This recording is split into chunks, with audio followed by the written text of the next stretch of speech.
এই শাহাদাতের মৃত্যু আল্লাহর কাছে চাইতেন। এখন প্রশ্ন হলো, সবাই তো আর শাহাদাতে মৃত্যুবরণ করে না। এখন যারা আল্লাহর রাস্তায় মারা যায় তারাই শুধু শহীদ নয়, যারা এই দোয়া করছে, এই দোয়া করার পরেও সে যদি ঘরেও মারা যায় তাহলে সেও শহীদের মর্তবা পাবে। এই জন্য কেউ যদি 400টা নামাজ পড়ে, দৈনন্দিন 5 ওয়াক্ত নামাজের পরে, এই নামাজের 400টা নামাজ, এই 400টা নামাজ পড়ে এবং প্রত্যেক মাসের মধ্যে 3 দিন রোজা আছে, এই রোজাগুলো রাখে এবং প্রত্যেক দিন সে সফরে থাকুক অথবা বাড়িতে থাকুক বিতিরের নামাজ পড়ে, সেও যদি মৃত্যুবরণ করে সেও শহীদের মর্তবা পাবে। সুবহানাল্লাহ। তাহলে শহীদ হওয়া, শহীদের মর্তবা পাওয়া, এইগুলা বিষয়। যে ওই অবস্থায় সে ঘুমাইল, সে যে ওই অবস্থায় মৃত্যুবরণ করলো, সে শহীদ। আল্লাহ রাসূল সাল্লাল্লাহু আলাইহি ওয়াসাল্লাম আরো বলেন, কেউ যদি বিনা বেতনে আল্লাহকে রাজি খুশি করার জন্য দৈনিক আযান দেয়, এই আযান দেওয়ার পরে সে যদি মৃত্যুবরণ করে তাহলে সেও শহীদের মর্তবা পাবে। শহীদ আমরা শুধু শহীদ লাগাই দিই, এত হিন্দু হয় শহীদ। আর এখন তো শহীদ যুদ্ধ করা লাগে না। কেউ যদি নিজের ভূখণ্ডকে ধরে রাখার জন্য, হেফাজত করার জন্য সেও যদি যে শহীদ হয়, মৃত্যুবরণ করে, সেও শহীদ। নিজের সম্পদ রক্ষা করার জন্য, নিজের সংসার রক্ষা করার জন্য যদি জীবন দেয় সেও শহীদ। কোনো বৈধ কোনো ন্যায্য অধিকার সরকার কাছ থেকে আদায় করার জন্য দাবি জানাবো, এরপরে যদি তাদেরকে পাখির মতো গুলি করে হত্যা করা হয় তাহলে তারাও শহীদ। ন্যায্য দাবি যদি হয়, এখন ন্যায্য দাবি করার পরে যদি তাদেরকে পাখির মতো গুলি করে হত্যা করা হয় তাদেরকে শহীদের মর্তবা আল্লাহ রাব্বুল আলামিন দিবেন। হয়তো কারো বেশি সময় লাগবে। যেমন ইংরেজরা এই দেশের উপরে এমন অত্যাচার করছে, প্রথমে আসছে কি জন্য? ব্যবসার জন্য, নীল চাষ করার জন্য আসে, চাষাবাদ করবে, কাজ করবে। তারপরে ছলে বলে কৌশলে এই দেশটাই তারা দখল করেছে। এই দেশ দখল করিয়া পরে আর নির্বাচন দেয় না, তাদের অধীনেই থাকতে হবে। এইভাবে তারা এমন অত্যাচার শুরু করছে। যদি মুসলমানরা দাঁড়িয়ে রাখলে দাঁড়িয়েও ট্যাক্স দিতে, কেমন অত্যাচার মনে করেন? মুসলমানরা দাঁড়িয়ে রাখবে, দাঁড়িয়েও ট্যাক্স আদায় করতে হবে। তাহলে এই ভয়ে তো অনেকে দাঁড়িয়ে রাখিয়া হলে দুইটা একটা দাম আছে না ব্লেডের, একটা ব্লেড কিনে দাঁড়িয়ে ফেলাই দুই বেলা, দাঁড়িয়ে রাখলে মাসে ট্যাক্স দেওয়া লাগবে। এসব পয়সা করোনা আছে, দাঁড়িয়ে রাখলে টাকা দেওয়া লাগে, তাহলে আরো পয়সা কম দেয়, তো আমার দাঁড়িয়ে কাটলে ভালো। আর তারা চাইছে এই দেয় মুসলমানের মুখে যেন দাঁড়িয়ে না ওঠে। মুসলমানের নাম দুলিশাত করার জন্যই ছলে বলে কৌশলে, আগে তারা ইংরেজ ছিল, তারা ইহুদি নাসারা ছিল। এখন মুসলমানদের মধ্যেই মুসলমানের ঘরে জন্ম নিয়েও ইহুদি খ্রিস্টানের কাজ তাদের মাধ্যমে চালাইছে। এই জন্য মুসলমানদের কাজ তাদের মাধ্যমে কিভাবে চালাইছে দেখবেন। এই জালিম সরকার যত ক্ষমতা ছিল, শুধু হুজুরদের উপরে অত্যাচার, শুধু হুজুরা জঙ্গি, দেখবেন শুধু হুজুরা জঙ্গি সব জায়গায়, তাহলে হুজুরের উপরে আক্রমণ। 13 সালে নবীকে নিয়ে কটূক্তি করা হয়েছে। নবী তো শুধু আওয়ামী লীগ আর বিএনপি না, সবারই। এখন এটা তো সরকারের পক্ষ থেকে বিচার করা দরকার ছিল। নবীর এনে যদি কটূক্তি করে, গালি দেয়, আল্লাহর এনে যদি গালি দেয়, বঙ্গবন্ধুর এনে গালি দিলে যদি ফাঁসি হয়, বিচার হয়, তাহলে আল্লাহর এনে গালি দিলে, নবীর এনে গালি দিলে তাদের আইন করা দরকার না? করে নাই। এখন আলেম ওলামা এটাই গিয়ে বলছে এই আপনারা যারা নাস্তিক, আল্লাহ মানে না, নবীকে গালাগালি করে, তাদেরকে ফাঁসির আইন নিশ্চিত করেন। যারা আল্লাহকে এবং নবীকে নিয়ে কটূক্তি করবে তাদের ফাঁসি নিশ্চিত করতে হবে, এই দাবি জানাইছে।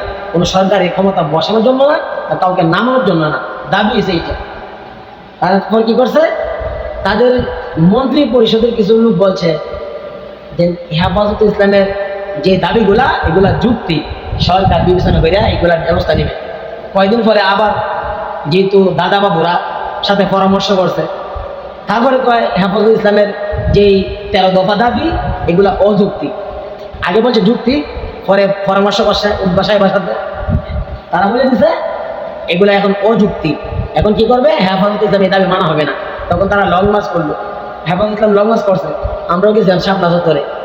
তখন এই সরকার কি করলো, রাতের অন্ধকারে লাইট অফ করে দিছে এবং লং মার্চ করার অনুমতি দিছে। সবাই যখন একত্রিত হয়েছে পয়েন্টে, যেখানে ঢাকা ঢুকার রাস্তা, সব জায়গায় পুলিশ, বিজিবি, র্যাব দিয়া রাস্তা ব্যারিকেড করছে, যেন কেউ বাইরে হতে না পারে।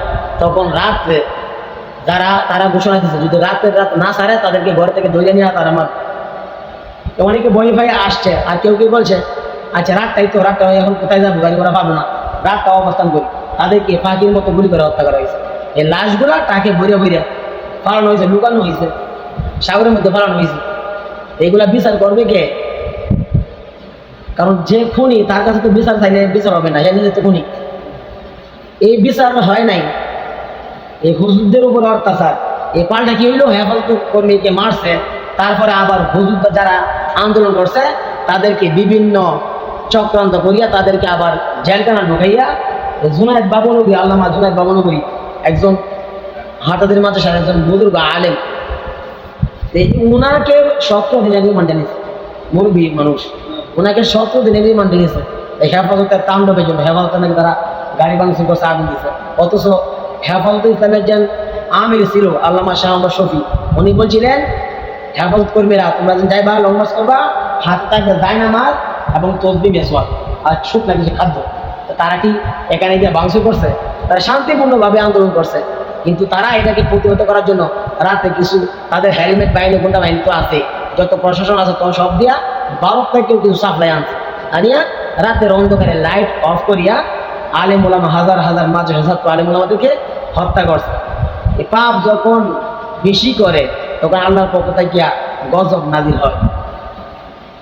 এখনো তো ছাত্ররা বৈষম্য বিরোধী আন্দোলন করছে, যুগ থেকে একটা দাবি জানাইছে আমাদেরকে সরকারি মেধা দিয়া আমরা ভালো যদি পড়ালেখা মান উন্নত করতে পারি আমাদেরকে চাকরি দিবেন, মেধা না কোটা দিয়া। এইগুলো নিয়ে দ্বন্দ্ব। এখন আগে তো চাইছিল কোঠা, এখন ফায়া গেছে গোটা। এখন গোটা দেশ হয়েছে না, আগে তো কোটা চাইছে যে কোটা এটা সংশোধন করে, কিন্তু করে নাই। অত্যাচারের যখন বেশি অত্যাচার করতে করতে জুলুমের মাত্রা যখন শেষ হয়ে যায় তখন মানুষের বিবেক আর কাজ করে না, তখন উল্টা পাল্টা ভুল করিয়া তখন আল্লাহ তাআলা তাদেরকে ধ্বংসের মধ্যে নিয়ে আসে। এই জন্য এই ধ্বংস যুগ যুগ ধরে যারা স্বৈরাচারী ছিল তাদেরকে আল্লাহ রাব্বুল আলামিন এইভাবে ধ্বংস করছে।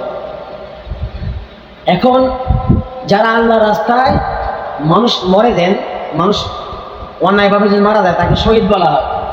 এই শহীদ হয়েছে গিয়ে 2 প্রকার, একটা হচ্ছে গিয়া প্রকৃত শহীদ, আর একটা হচ্ছে হুকুমি শহীদ।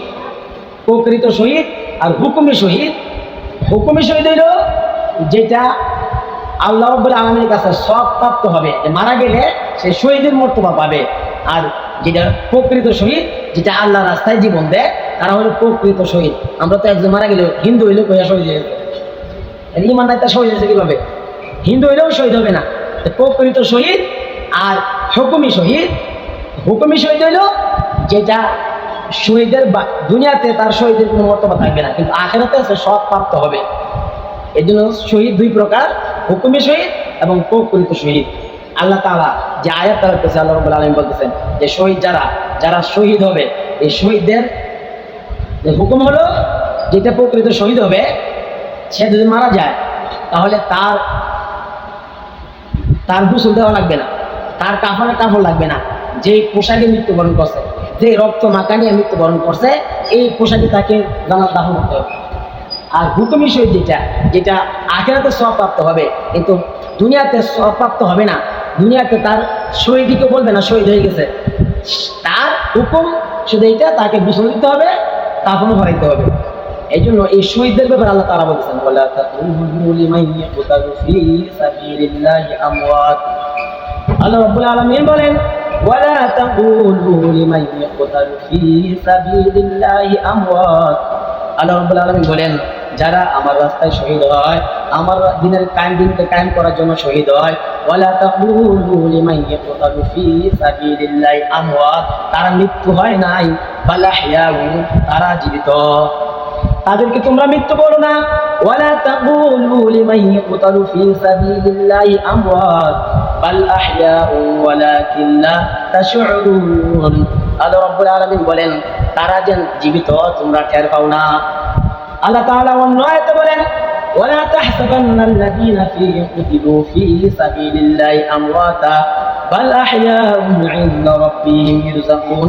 যারা আল্লাহর রাস্তায় শহীদ হয়, যারা প্রকৃতপক্ষে শহীদ হয়, আল্লাহ রাব্বুল আলামিন বলেন, তোমরা তাদেরকে মৃত বলো না, আমি আল্লাহ তাদেরকে রিজিক দেই। যারা শহীদ হয় তাদেরকে আমি আল্লাহ তাআলা তাদেরকে রিজিক দেই। এই জন্য শহীদ কারা শহীদ? এখন দুই মুসলমান দুজন দ্বন্দ্ব লাগছে, দুজনে লাঠির সোটা নিয়ে আসছে, দ্বন্দ্ব লাগছে, কোনো ইসলামের জন্য নয়, কোনো তার ন্যায্য পাওনা আদায় করার জন্য নয়, এমনি মারামারি লাগছে, একজন আরেকজনকে পিটায় হত্যা করছে, এটাকে শহীদ বলা যাবে না। আল্লাহ রাসূল বলেন তারা দুজনেই জাহান্নামী। কারণ একজন আরেকজনকে হত্যা করছে, কত করছে, জাহান্নামী। তো শহীদ কারা? আল্লাহ রাসূল সাল্লাল্লাহু আলাইহি ওয়াসাল্লাম বলেন, আল্লাহ রাসূল সাল্লাল্লাহু আলাইহি ওয়াসাল্লামের একজন সাহাবী আব্দুল্লাহ ইবনে সাবিত রাদিয়াল্লাহু তাআলা আনহু, উনি যখন মৃত্যুবরণ করবেন, মৃত্যু শয্যায় শুয়ে আছেন, আল্লাহ রাসূল সাল্লাল্লাহু আলাইহি ওয়াসাল্লাম আব্দুল্লাহ ইবনে সাবিত রাদিয়াল্লাহু তাআলা আনহুকে দেখতে গেলেন। দেখে তার কন্ডিশন বেশ ভালো না, সে কথা বলে না। আল্লাহ রাসূল বলতেছে, ও আব্দুল্লাহ, তাকে ডাকাডাকি করতেছেন, 2-3টা জোরে ডাক দিতেন, যেহেতু কথা বলে নাই। আল্লাহ রাসূল বলেন, ইন্না লিল্লাহি ওয়া ইন্না ইলাইহি রাজিউন। এই আওয়াজ যখন দিচ্ছেন, সবাই হাউ মাউ করে কান্না শুরু করছে। বিশেষ করে পর্দার আড়ালে মহিলারা, তারা জোরে জোরে কান্না শুরু করছে। তার মাঝে মনে মৃত্যুবরণ করছে, মরে নাই এখন। তো আল্লাহ রাসূল বলেন, এখনো মহিলারা হা উতাস করে বলতেছে, মহিলারা তো কান্নার সিস্টেম হলো এরকম, আল্লাহ কি আর কাউকে দেখছে না? আমার বাবাকে দেখছে, কান্নাকাটি করতেছে। আল্লাহ রাসূল সাহাবী বলতেছেন, ও পয়গম্বর, আপনি তো বলছেন এভাবে কান্নাকাটি করা নিষেধ। আল্লাহ রাসূল বলেন, ওদেরকে কাঁদতে দাও, কারণ এই আব্দুল্লাহ এখনো মরে নাই, কারণ মৃত্যুর পরে এভাবে কান্না করা জায়েজ নাই, যেহেতু সে এখন মরে নাই, তাদেরকে কাঁদতে দাও। আব্দুল্লাহ ইবনে সাবিত রাদিয়াল্লাহু তাআলা আনহু যখন মৃত্যুবরণ করলেন, তার মেয়ে বলতেছে, ও আল্লাহ, আমার ধারণা ছিল আমার বাবা সব সময় দোয়া করতো, ও আল্লাহ, আমাকে শহীদি মৃত্যু দাও, আল্লাহ রাস্তায় মৃত্যু দাও, কিন্তু আমার বাবা তো আল্লাহ রাস্তায় মৃত্যু হয় নাই, এখন তো ঘরে শুইয়া অসুস্থ অবস্থায় মৃত্যুবরণ করছে, আমার বাবা তো শহীদ হতে পারে নাই। আল্লাহ রাসূল বলেন, ও সাহাবায়ে কেরাম, তোমরা কি মনে করছো শাহাদাত শহীদ কাকে বলা হয়? আল্লাহ রাসূল সাল্লাল্লাহু আলাইহি ওয়াসাল্লামের সাহাবীরা বলতেছেন, লিতাকুল কালিমাতুল্লাহি আল উলিয়া, যারা ইসলামের জন্য, ইসলামের কালিমার জন্য যারা নিজের জীবন দেয়, তারা হলো শহীদ। আল্লাহ রাসূল বলেন, যারা ইসলামের জন্য শুধু জীবন দেয়, তারাই যদি শুধু শহীদ হয়, তাহলে তো আমার শহীদের উম্মতের সংখ্যা কম হবে। আল্লাহ রাসূল বলেন, শুধু রক্ত দেওয়ার নামে শুধু শহীদ নয়, এটা হলো প্রকৃতপক্ষে হলো শহীদ। আরো অনেক শহীদ আছে যারা আখিরাতে শহীদের সওয়াব প্রাপ্ত হইবে। এটা হলো এরকম 5 প্রকার শহীদ আছে। আল্লাহ রাব্বুল আলামিন বলেন, এই প্রকারের মধ্যে 1 নম্বর হলো যারা মহামারীতে মৃত্যুবরণ করে, তারাও শহীদ। যারা করোনা অমিক্রমে মৃত্যুবরণ করে, যারা ডেঙ্গু মশায় আক্রমণে মৃত্যুবরণ করে, যারা কঠিন রোগী আক্রমণ হয়ে মৃত্যুবরণ করে, তারাও শহীদ। আল্লাহ রাসূল সাল্লাল্লাহু আলাইহি ওয়াসাল্লাম বলেন, দ্বিতীয় প্রকার শহীদ হলো যারা পেটের রোগে মারা যায়, পেটের মধ্যে অসুখে মারা যায়, ডায়রিয়া কলেরা মারা যায়, তারাও হলো শহীদ। 3 নাম্বার, যারা কোনো ছায়া নেওয়ার জন্য কোনো গাছতলায় বসলো, এই গাছতলায় বসার পর গাছ থেকে তাল পরিয়া অথবা ঢাক পরিয়া অথবা ছাদের নিচে বসলো, ছাদের উপর থেকে পড়ে টপ পরিয়া অথবা ইট পরিয়া এই লোকটা মারা গেল, ওই লোকটাও শহীদ। আল্লাহ রাসূল সাল্লাল্লাহু আলাইহি ওয়াসাল্লাম বলেন, 4 নাম্বার, যে আগুনে পড়ে মারা যায়, ওই ব্যক্তিটাও শহীদ। যে আগুনে পড়ে মারা গেল, সে যদি ইমানদার হয়, তাহলে আল্লাহ রাব্বুল আলামিন তাকে শহীদের মর্তবা দিবেন। এবং 5 নাম্বার, যেই মহিলাটা গর্ভ অবস্থায় মৃত্যুবরণ করবে, সেও শহীদের মর্তবা পাবে। এজন্য শহীদের অনেক, যারা জ্বর অবস্থা মারা যায় তারাও শহীদ। এই শহীদের তামান্না নিয়ে যারা যদি গর্ভেও মারা যায়, আল্লাহ রাসূল সাল্লাল্লাহু আলাইহি ওয়াসাল্লাম এই জন্য সবসময় দোয়া করতেন, আল্লাহুম্মা রযুকনি শাহাদাতান ফি সাবিলিক ওয়াজআল মাউতি ফি বালাদি রাসূলিক। আল্লাহ রাসূল সাল্লাল্লাহু আলাইহি ওয়াসাল্লাম বলতেন, সবসময় দোয়া করতেন, আল্লাহ আমাকে শাহাদাতে মৃত্যু দাও, আমাকে শাহাদাতে মৃত্যু দাও, আমাকে মদিনায় মৃত্যু দাও। এই শাহাদাতে মৃত্যু আল্লাহর কাছে চাইতেন। এখন প্রশ্ন হলো, সবাই তো আর শাহাদাতে মৃত্যুবরণ করে না। এখন যারা আল্লাহর রাস্তায় মারা যায়, তারাই শুধু শহীদ নয়, যারা এই দোয়া করছে, এই দোয়া করার পরেও সে যদি গড়েও মারা যায়, তাহলে সেও শহীদের মর্তবা পাবে। এই জন্য কেউ যদি 400টা নামাজ পড়ে, দৈনন্দিন 5 ওয়াক্ত নামাজ পড়ে, এই নামাজের 400টা নামাজ, এই 400টা নামাজ পড়ে এবং প্রত্যেক মাসের মধ্যে 3 দিন রোজা আছে, এই রোজাগুলো রাখে এবং প্রত্যেক দিন সে সফরে থাকুক অথবা বাড়িতে থাকুক, বিতিরে নামাজ পড়ে, সে যদি মৃত্যুবরণ করে, সেও শহীদের মর্তবা পাবে। সুবহানাল্লাহ। তাহলে শহীদ হওয়া, শহীদ মর্তবা পাওয়া, এইগুলা বিষয়। যে ওই অবস্থায় সে ঘুমাইলো, সে যে ওই অবস্থায় মৃত্যুবরণ করলো, সে শহীদ। আল্লাহ রাসূল সাল্লাল্লাহু আলাইহি ওয়াসাল্লাম আরো বলেন, কেউ যদি বিনা বেতনে আল্লাহকে রাজি খুশি করার জন্য দৈনিক আযান দেয়, এই আযান দেওয়ার পরে সে যদি মৃত্যুবরণ করে, তাহলে সেও শহীদের মর্তবা পাবে। শহীদ আমরা শুধু শহীদ লাগাই দিই, এত হিন্দু হয় শহীদ। আর এখন তো শহীদ যুদ্ধ করা লাগে না। কেউ যদি নিজের ভূখণ্ডকে ধরে রাখার জন্য, হেফাজত করার জন্য, সেও যদি যে শহীদ হয়, মৃত্যুবরণ করে, সেও শহীদ।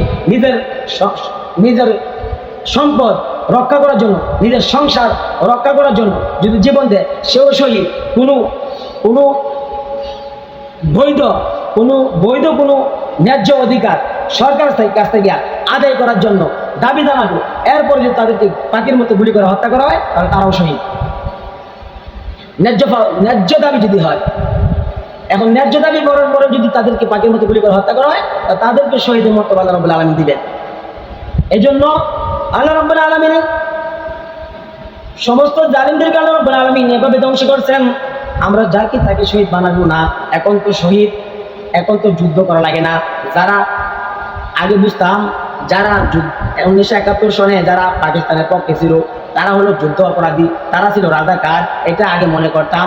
আর যখন বঙ্গবীর কাদের সিদ্দিকী উনি একটা কথা বলছিলেন, আমিও মনে করতাম যে যারা আসলে মুক্তিযোদ্ধা ছিল না, যারা রাজাকার করছে তারা রাজাকার। কিন্তু বঙ্গবীর কাদের সিদ্দিকী উনি একজন মুক্তিযোদ্ধা, ওনাকেও কিন্তু এই জালিম সরকার বলছে তুমি রাজাকার। মানে সরকারের বিরুদ্ধে বললেই এ রাজাকার, আর যদি পক্ষে থাকে তাহলে সে ওই জায়গায় মুক্তিযোদ্ধা। মুক্তিযোদ্ধার কোটাতে করা হয়েছে, যাচাই করে দেখলে দেখা যায় হাজার হাজার ভুয়া মুক্তিযোদ্ধা, যদি লিস্ট করা দেখা যায় ভুয়া মুক্তিযোদ্ধা, হাজার ভুয়া মুক্তিযোদ্ধা ঢুকানো হয়েছে। এমন প্রকৃত পক্ষে মুক্তিযোদ্ধা এরকম আছে, রাস্তার মধ্যে রিক্সা একাইতেছে, বলতেছে আমরা মুক্তিযোদ্ধা, কত নম্বর সেক্টরে কাজ করছি, কত নম্বর কমান্ডারের আন্ডারে আমরা কাজ করছিলাম। কিন্তু তাদেরকে মুক্তিযোদ্ধা সনদ দেওয়া হয় না কেন? কারণ তারা আমাকে সাপোর্ট করে না, আমার দল করে না, এই জন্য। কিন্তু এটা তো দলীয়করণ করা হয়ে গেছে। তাদের দেশ স্বাধীন হয়েছে, দেশ স্বাধীন হয় নাই। স্বাধীনতা শুধু দল স্বাধীন হয়েছে, তারা দলের স্বাধীনতা ভোগ করছে, কিন্তু দেশ স্বাধীনতা ভোগ করে না। এই জন্য এখন সংগ্রামের পর থেকে যত দল দেশ চালাইছে, একবার এই দল আরেকবার এই দল, এই দুই লেডিস, এই লেডিসের অন্য দল যদি ক্ষমতা যাইতে চায়, তাহলে যে কোনো একটা লেজে ধরা লাগে, যে কোনো একটা লেজে ধরে ক্ষমতা যাওয়া লাগে। এই দলগুলা কি করছে? 1971 সাল পর থেকে, যখন থেকে নির্বাচন শুরু হয়েছে, এই দেশ তারা দুজনে মিলে শাসন করছে। কিন্তু ইসলামের জন্য কোনো সরকারই প্রকৃতপক্ষে কাজ করে নাই। কোনো সরকার ইসলামের ডাইরেক্ট বিরোধিতা করছে, আর কোনো সরকার গোপনে করছে। কোনো সরকার গোপনে, আর কোনো সরকার ডাইরেক্ট। হুজুরকে দেখলে জঙ্গি, এদেরকে গ্রেপ্তার করো। কেউ গোপনে আর কেউ ওপেনে, দুজনের উদ্দেশ্য কি? এক। এটা একটা উদাহরণ দিয়ে বুঝবেন। এক, সুর ধরছে এক বাড়িওয়ালা। এখন সুরকে ধরিয়া বলতেছে, তোমাকে ধরা হইলো, তুমি আমার ঘরে চুরি করছো। সুর বলতেছ, চাচা আপনি আমাকে ধরছেন, আমাকে ধরে কি করবেন? তোমাকে জেলখানায় দিব। জেলখানা দেওয়ার পরে কি হবে? তোমাকে রিমান্ডে নেওয়া হবে। তোমার যদি অপরাধের সীমা যদি বেশি হয়, তাহলে তোমাকে ফাঁসি দেওয়া হবে। ও চাচা, আপনার চেহারাটা আমার বাপের মতন দেখা যায়। ও চাচা, আপনি যত কথা বলছেন, আপনি আমাকে ধরায় দিবেন, আপনি আমাকে জেলখানায় দিবেন, জেলখানায় রিমান্ড আছে, জেলখানায় ফাঁসি আছে, আমি আপনার সব কথা মানলাম। ও চাচা, আপনি আমাকে জেলখানা দিবেন, এটাও মানলাম। কিন্তু আপনি যদি একটু সময় দিতেন, আপনি যখন আমাকে দৌড়ানি দিতেন, এই দৌড়ানি ছুটে ঠান্ডার মধ্যে আমি যেহেতু সই করতে আসছি, আমার গায়ে একটা কম্বল ছিল, এই দৌড়ে ছুটে আমি কম্বল ফালাই আসছি। আপনি যদি 2 মিনিট সময় দিতেন, আপনার সব কিছু মানলাম। আপনি জেলখানা দিবেন, জেলখানা রিমান্ড আছে, এগুলো আমি সব কিছু মানলাম। আপনি যদি আমার একটা আর্জি মানতেন, তাহলে আমাকে 2 মিনিট সময় দেন, আপনি এখানে দাঁড়ান, আমার কম্বলটা আমি নিয়ে আসি। এখন কম্বল হাতে গেছে, এখন 2 মিনিটের জায়গায় 2 ঘন্টা দাঁড়িয়ে যাবে, কিন্তু খবর নাই, সুর কে আসে। এখন বাড়িওয়ালা বলতেছে, সুরদের বিশ্বাস নাই, ওদের জবান ঠিক নাই, কারণ সুরদেরকে বিশ্বাস নাই, এখন আর সারাসারি নাই। এখন যেহেতু আমি বাড়িওয়ালা, আমার সম্পদের অভাব নাই, সুরেরও অভাব নাই। যে বাড়িতে মাল আছে, ওই বাড়িতে তো সুরের আক্রমণ আছে। এখন থেকে আর কোন সুরকে সাথ দেওয়া হবে না। কিছুদিন পর আরেক সোরা আসছে এই বাড়িতে চুরি করতে, এখন আবার এই চাচা ধরছে, বলতে চাচা আমার ও তুই আর চাচা দেখিস না, আগে যে সুর ছিল সেই বলছিল চাচা তোমার চেহারা বাপের মতো দেখা যায়, বলতেছে আপনি আসলে আপনার চেহারা আমার বাপের মতো দেখা যায়, কিন্তু সমস্যা হইল আমাদের জাতির ভাই সুর, সে যেহেতু আপনার সাথে কথা বরখেলাপ করছে, এই জন্য আপনার বিশ্বাস উঠার যাওয়াটাই স্বাভাবিক, কারণ হাতের আঙুল পাঁচটা সমান না, সব সুরও সমান না। আপনি বলছেন আমিও কিন্তু এরকম ছিলাম না, আমি অভাবে দোষের স্বভাব নষ্ট হয়েছে, আমি কিন্তু সুরের বংশ না, আমার অভাবে স্বভাব নষ্ট। আপনি আগে যেহেতু সুরে ভাই আপনি কথা রাখে নাই, এখন তো আপনি রাগ পাওয়াটাই স্বাভাবিক। ও চাচা আমার, আপনি আমাকে রিমান্ডে দিবেন, জেলখানায় দিবেন, সমস্যা নাই, কিন্তু আপনি যদি আমি যখন দৌড় দিছি আমার স্যান্ডেলগুলো আছে ঠান্ডার মধ্যে ফাইদা দেবো মাটি, আপনি যদি এই স্যান্ডেলগুলা যেহেতু আমার জাতি ভাই কথা দিয়ে কথা রাখে নাই, এখন আপনি একটা কাজ করেন, আগে তো আপনি এখানে দাঁড়াইছিলেন, আমার সুর জাতি ভাই গিয়া কম্বল আনছিল, এখন আমি ওই সুরের মতো হইব না, আমি এখানে দাঁড়াইছি, আপনি আপনার বাড়ির কাছ থেকে আমার জুতা নিয়ে আসেন। সুরের মালিকে বলতেছে তাহলে এই গড়া এটা তো ভালো যায়, আগেটা তো গেছি কম্বল আনতে কিন্তু আসে নাই, 2 মিনিটের জায়গায় 2 ঘন্টাও আসে নাই, এর গেছে কিন্তু এটা তো দেখা নিতে পালা, বলতেছে আমাদের সুর তো সবাই সমান না, হাতের 5টা আঙুল সমান না, আপনি একটা কাজ করেন আগে সুরে ছাড়ছেন কিন্তু আসে নাই, এখন আমি যাইতাম না, আমি এনে খাওয়াইছি আপনি জুতা নিয়ে, এখন গেছে জুতা আনতো, জুতা আনতে দেখা সুর নাই, তারা সিস্টেম পাল্টাইছে কিন্তু উদ্দেশ্য একই সিস্টেম পাল্টাইছে, আগে তো সুর গেছে আনতো, এখন সুর জাগাত রয়েছে, কিন্তু উদ্দেশ্য একটাই, এই এখন আমাদের দেশের মধ্যে এই সরকার যাক আর এই সরকার যাক, উদ্দেশ্য একটাই, ইসলাম তারা চায় না, কেউ ইসলামকে ওপেনে আক্রমণ করে আর কেউ গোপনে আক্রমণ করে। যদি ইসলাম চাইতো তাহলে যে সরকার আমলে ইসলামের বিরুদ্ধে আইন পাশ হয় কীভাবে, ইসলামের বিরুদ্ধে ব্যবসা কাটাগুলো করে কীভাবে, ইসলামের বিরুদ্ধে মদের লাইসেন্স দেয় কীভাবে, এখন বলতে পারেন ওই দলের সাথে তো হুজুর আছে, হুজুরা তো নিজেরা ক্ষমতা দেখাতে পারে না, বলছি না এই 2জন দল যে কোনো দলের সাথে যদি অন্য দল যেতে চায় তাহলে যে কোনো একটা লেজা ধরে যেতে হয়, হয়তো এই দলের লেজা ধরতে হয়, হয়তো এই দলের লেজা ধরতে হয়, কিন্তু এককভাবে হুজুরদের যে দল এই দল কোলাইতে পারে না। কিন্তু এই দলে তাকিয়া জুড়ে তাকিয়া তারা নিজেদের যে মন মতো দেশ চালাইতে পারে না, প্রধানমন্ত্রী যে বলে এইটাই, এখন পুলিশরা কিছু দাঁড়াইছে না, বলতেছে আমাদেরকে অন্যায়ভাবে শাসক আমাদেরকে চালাইছে, আমরা ভুল পথে ছিলাম, আমরা স্বাধীনতা চাই, আমরা জনগণের হয়ে কাজ করতে চাই, আমরা কোনো দলীয় আন্তরিক কাজ করতে চাই। এখন এই কথা বলে কেন, এখন ডান্ডার বয়ে, তখন তো কম করো নাই, আলে মোলা দিকে মসজিদের ভিতরে গিয়ে গুলি করছো, লাগতেইছো হেফাজত লাগতেইছো গুলি করছো, তখন তো তোমাদের অন্তর খাবে নাই, এখন সাপ করছে ঠেলার নাম বাবাজি, এখন সাপ করছে, এখন বলতেছে এটা অন্যায় হয়েছে, এই যে ভিডিও ফুটেজ দেখে অন্যায় স্যার হবে না, এদেরকে দেখে বিচারের আওতায় আনতে হবে, কারণ যেগুলা দলের পাওয়ারে, যে দলে ক্ষমতায় যায় দলের পাওয়ারে অন্যায় করে, আমার দল আমি কোন দলে জানো, আমি অমুক দলের সভাপতি, দলের পাওয়ারে কাজ করে, আর হুজুররা যদি কিছু বলে, ওয়াজ মাহফিল করতে হয় বাংলাদেশে 95% মুসলমানের দেশে, ওয়াজ মাহফিল করতে হয়, সরকারের পারমিশন আনতে হয়, থানা থেকে পারমিশন আনতে হয়, আর পূজা করে অন্যায় করে গান হইতেছে সারা পুরো বক্স বাজায়, এগুলোর জন্য পারমিশন লাগে না, কারণ ওয়াজ মাহফিলের মধ্যে নাকি জঙ্গিয়ত ছড়ায়, এখানে মারামারি শুরু করে দেয়, ওয়াজ মাহফিল হুজুরা বলে দেয় আপনারা বেশি করে মারামারি করবেন, বলে দেয়। এইগুলা যারাই দেশ চালাবে এটা এই দল আর এই দল না, যারা দেশ চালাবে সুন্দর মতো চালাও, দেশের মধ্যে অরাজকতা, দেশের মধ্যে মারামারি কাটাকাটি কেন, আগে হয়ে যায় মানুষের সেবক, পরে হয়ে যায় শাসক থেকে শোষক হয়ে যায়, আগে মানুষের মাথা হাতায়, পরে ফাঁসা মাথা রাখতে, হ্যাঁ নির্বাচন আগে মানুষের দরে ঘুরে, পরে তাদের দরে ঘুরতে হয়, মানুষ এগুলো তো জালিমদের কাজ, প্রকাশ পায় যখন ক্ষমতা তাকে প্রকাশ পায় না, যখন চলে যায় তখন প্রকাশ পায়, যে আয়না ঘর, যে ঘরের মধ্যে কোনো আয়না নাই গিয়া আছে কি, যারা দেখে গুম করা হয়েছে, যাদেরকে তুলে নিয়ে আটক করা হয়েছে, তাদেরকে এখানে 10 বছর 15 বছর পর্যন্ত এই মাটির তলে, বঙ্গভবনের পাশে মাটির তলে ঘর অনেক বড় বিশাল অট্টালিকা করছে, এটার ভিতরে মানুষকে এখানে নির্যাতন করতে মারছে। এখন মিডিয়া দেখাইতেছে অনেকগুলা মানুষের হাত পায়ের মাথার থলি, এটা হাড় বড়া, এই মানুষই গুম হয়েছে, সবাইকে এখানে নিয়ে হত্যা করা হয়েছে, গোপন বিচার হবে, গোপনে নাই, বিচার হলো ওপেনে, অপরাধ করবো ওপেনে বিচার হবে, কিন্তু গোপনে করছে বিচার, এটা দলের প্রতিহিংসা, যে আমার বিরুদ্ধে বলছে, আমার বিরুদ্ধে আমি যদি একজনের যদি হক কথা বলে, উমর রাদিয়াল্লাহু তাআলা আনহু খেলাফতে খলিফার সে দায়িত্ব পালন করতে চায়, সে খলিফা, সে দেশের এই বাংলাদেশের মতো একটা রাষ্ট্র না, অর্ধেকটা পৃথিবীতে আছে, পৃথিবীর অর্ধেকটা শাসন করছে ওমরে। সে যখন খুতবা দিবে, খুতবা দেওয়ার সময় বলতেছে ওয়াসমাউ ওয়া আতিউ, তোমরা শুনো এবং মান্য করো, শুনো এবং মান্য করো। একজন দাঁড়ায় বলতেছে শুনবো না, মান্য করবো না। তো কেন? তো মান্য করবো না এই জন্য, আপনি সবাইকে কাপড় দিয়েছেন, আপনি সবাইকে কাপড় দিয়েছেন এক পিস করিয়া, যে কাপড় দিয়েছেন এটাতে আমার লম্বা জামা হয় না, ছোট কাপড়, লম্বা জামা হয় না, একটা দিয়ে লম্বা জামা হয় না। কিন্তু আপনি একজন প্রেসিডেন্ট, এখন কি সরকার হিসাবে আপনি জনগণটা শুইয়া এখন নিজে লম্বা জামা বানাইছেন, হিসাবে তো আপনিও একজন জনগণ, আপনিও একজন মানুষ, সবাই সমান পাবে। তাহলে আপনার শরীরের মধ্যে কাপড় বেশি কেন? একজন রাষ্ট্রপ্রধানকে বলতেছে, আর এটা যদি রাষ্ট্রপ্রধানের কাছে বলা লাগতো না, একটা সামসা ফাতি কাউয়া আসে না, ফাতি কাউয়া তোরা কাওয়া তো ওরা লেগেছে, ফাতি কাউয়া আসে না, এই ফাতি কাওয়ার সামনে বলা হইতো তাদেরকে নিয়ে গুম করে হত্যা করতো। নেতার সামনে বলতেছে, তাও অর্ধেকটা পৃথিবীর প্রেসিডেন্ট, তার কাছে বলতেছে আপনার লম্বা জামা গেলে গিয়া আমরা যে ছোট ছোট কাপড় আপনি নিজে দুটো মাসুন না, বলতেছে এটা জবাব আমরা ছেড়ে দিব।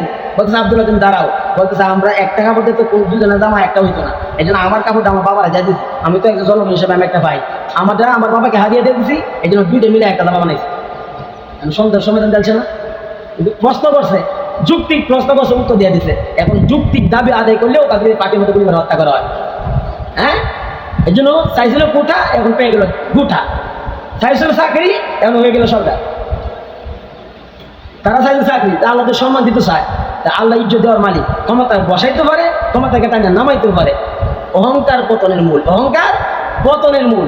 যারা অহংকার করবে, ক্ষমতা পাইয়া অহংকার করবে, যদি আল্লাহ তাআলার পক্ষ থেকে গজব আসে, যদি করোনা মহামারী আসে, বলে আমরা করোনা থেকে শক্তিশালী, আমরা করোনা থেকে শক্তিশালী, এরা করোনা থেকে আসলে শক্তিশালী। হ্যাঁ, করোনা থেকে আসলে শক্তিশালী কিভাবে? করোনা এতগুলো মানুষ মারে নাই, তারা একটাইতে যেগুলো মানুষ মারতে পারে তারা করোনা থেকে শক্তিশালী। কারণ করোনার সময় যারা মারা গেছে কিছু ভুয়া তোলা হয়েছে, এমনি বৃদ্ধ হয়ে মানুষ মারা গেলেও, শ্বাসকষ্ট মারা গেলেও করোনার হিসাবে তাদেরকে লিস্ট করা হয়েছে। এটা বিদেশে দেখাইছে, বাংলাদেশে এরকম মহামারী চলতেছে, টাকা দেও টাকা দেও, আর নিজের পকেট গরম করছে, বেগম পাড়া বাড়ি বানাইছে, বিদেশে তাদের বাড়ি বানাইছে, এই জন্য এখন ফলাইছে। এখন সব সুরেরা ফলাইছে, তাদের বাড়ি কত আছে, এই দেশটা লুটিয়ে নিছে, তাদের বাপের সম্পদ ছিল, আমাদের ট্যাক্সের টাকায় এই প্রশাসন এই কুকুরগুলোকে তারাই লালন পালন করছে, আমাদের ট্যাক্সের টাকা দেওয়া, আবার আমাদের বুকের মধ্যে গুলো চালাইছে অনটাইম ভাবে। একজন অপরাধ করলে তাকে শাস্তি আওতা আনো, এটা আনবে। অপরাধ করবে, সরকার প্রধান দায়িত্ব শাস্তি আওতা আনা, কিন্তু অপরাধ না করলেও একটা ন্যায্য দাবি প্রস্তাব, আপনি একজন সরকার, আপনি হচ্ছেন কি আমাদের একজন রাষ্ট্রপ্রধান, আপনাকে দাবি জানাবেন কার কাছে? আপনাকে তো, কারণ সন্তানে তো বাবার কাছে আর যে একটা আবদার রাখে, বাবা আমাকে এটা দেও সেটা দেও, বাবা একটা ইয়ে দেয় বুঝবো আমার সাথে, এখন দিতে পারতাম না, সামনে দানি সিজনে দেওয়ার আগে আচ্ছা দেন না, একটা সান্ত্বনা দেয়, আপনি সান্ত্বনা দিবেন না, উস্কানি আরো দিবেন। হ্যাঁ, উস্কানি দিবেন। এখন বাংলাদেশের মধ্যে, বাংলাদেশ নিয়ে যেহেতুগুলা ছাত্রকে হত্যা করা হয়েছে, 13 সালে আলেমুল আমাদেরকে হত্যা করা হয়েছে, বিডিএপি ফিলকারা সেনাবাহিনীকে হত্যা করা হয়েছে, এইগুলা নিয়ে ভারতে মুখ খুলে নাই, যে আলেমুল আমাদের হত্যা করা হয়েছে তাদের চ্যানেলে দেখায় নাই। আর এখন এমনভাবে লাইভ দেখাইতেছে, শেখ হাসিনা সরে যাওয়ার পরে বাংলাদেশের অবস্থা একবারে পরিবর্তন হয়ে গেছে, এমন পরিবর্তন হয়েছে, ওরা শুরু হয়ে গেছে। এগুলা কাজ কি করে? জামাতের কাজ। এগুলো শুধু জামাতে করতেছে, আগুন হিন্দুদের ঘর বাড়িতে আগুন, হিন্দুদের ঘর বাড়িতে শুধু আগুন, হিন্দুরা এখন চেষ্টা করতেছে আমরা দেশে নাকি হিন্দুদেরকে সব তুলে দিতেছি, আমরা তাদের মিডিয়ার মধ্যে প্রচার করতেছে, হিন্দুদেরকে বাংলাদেশ থেকে বিতাড়িত করতেছে, তাদের সাংবাদিকরা আবার এমন ভাবে বলতেছে তাদের সরকার যেন উদ্যোগ নেয়, সামনে কি মোটা হয়ে গেছে, কথা লাগে না, আমাদের বাংলাদেশে আমাদের হিন্দু সম্পদের উপরে আক্রমণ করা হইতেছে, এটা নিয়ে কিছু করতেছে না কেন? তারা চাইতেছে একটা সাম্প্রদায়িক দাঙ্গা লাগানোর জন্য। অথচ যারা বৈষম্য বিরুদ্ধে আন্দোলন করছে, যে ছাত্রগুলা, আলেম উলামা সবাই বলছে হিন্দুদের মন্দিরে কোনো আক্রমণ না করতে পারে।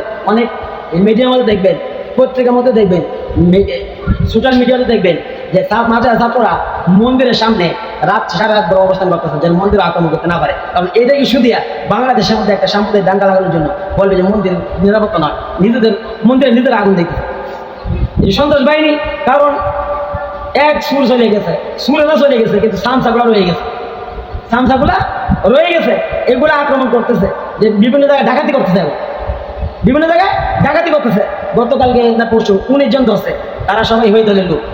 কালকে একটা মহিলা ফেনি, আর সে বুরকা পরিয়া মসজিদের মধ্যে কিন্তু আগুন দিত, মসজিদের মধ্যে আগুন দিত। সে হিন্দু, আবার হিন্দু বুরকা পড়ছে, আর এটা বলতে চাইতেছে মুসলমানরা মাদ্রাসা ছাত্ররা মন্দির ভাড়া দিতেছ, আর তোমাদের মসজিদ আগুন করতে, এটা তোমরাও আগুন লাগাও।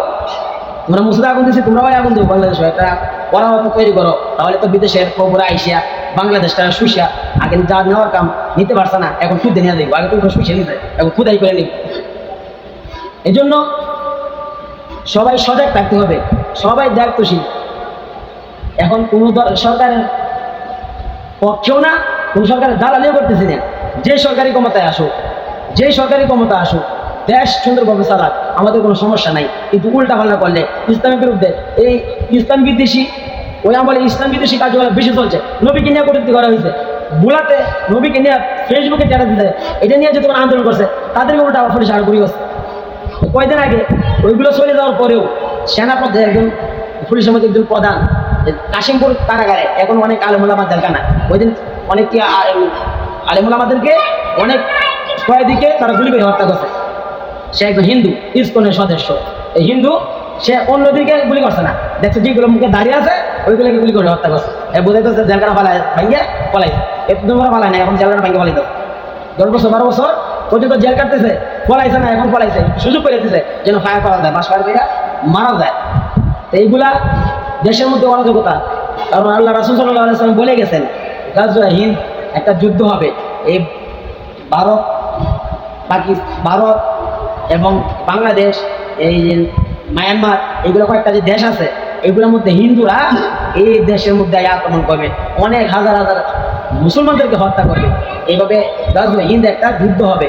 এটা বইয়ের প্রকাশ আস্তে আস্তে হই, তাদের কার্যকলাপে বোঝা যায়। আর বেশি দূরে নাই, ভারতকে উস্কাই দিতেছে যে বাংলাদেশ থেকে সব হিন্দুদেরকে বিতাড়িত করা হইতেছে, হিন্দুরা শান্তিতে নাই। এজন্য আমরা অন্যায় কাজ থেকে এবং শাহাদাতের মত, আল্লাহ রাসূল সাল্লাল্লাহু আলাইহি ওয়াসাল্লাম যে দোয়া করেছেন, আল্লাহুম্মা রযুকনি শাহাদাতান ফি সাবিলি ওয়াজআল মাউতি ফি বালাদি রাসূলি, শাহাদাতের তামান্না করছেন। এই শাহাদাতের দোয়া যদি আমরা আদায় করি, এই দোয়া করি যদি আমরা ঘরেও যদি আমাদের মৃত্যু হয়, আল্লাহ রাসূল সাল্লাল্লাহু আলাইহি ওয়াসাল্লাম বলেন সেও শাহাদাতের মর্তবা পাবে। এবং যারা আল্লাহ রাস্তায় রক্ত দেয়, রক্তর ফুটা জমিনে পড়ার আগে তার গুনাহ কথা আল্লাহ রাব্বুল আলামিন মাফ করে দেবেন। এই জন্য আল্লাহ তাআলা যে কথাগুলো বললেন, আমি শুনলাম থেকে আমল করে তৌফিক দান করুন, আমিন। যারা সুন্নাত করে সুন্নাত করে নিবেন।